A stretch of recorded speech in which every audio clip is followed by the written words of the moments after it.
আমরা আজ এই সর্বদলীয় প্রতিরোধ সমাবেশ থেকে মহান সৃষ্টিকর্তার নামে শপথ করছি যে জুলাইয়ের গণ আকাঙ্ক্ষার পক্ষে বাংলাদেশের স্বাধীনতা সার্বভৌমত্বের প্রশ্নে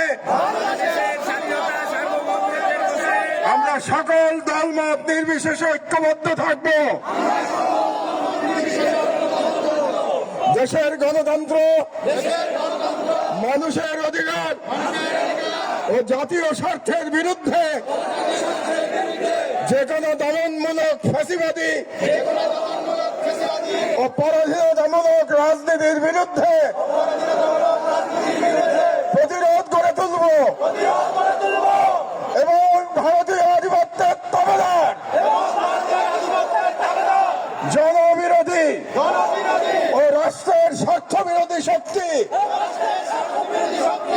গুম খুন ও গণহত্যাকারীদের দল, ভারতের মদস্পুষ্ট আওয়ামী লীগ, তাদের সহযোগী, তাদের পক্ষে বাদ উৎপাদনকারী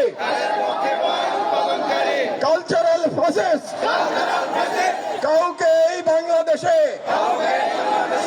অপরাজনীতি করতে দেব না এবং তাদেরকে রাজনীতিতে প্রাসঙ্গিক করতে আমরা কখনই সহযোগিতা করব না। আইনের শাসন, জনতার ক্ষমতা এবং একটি স্বাধীন সার্বভৌম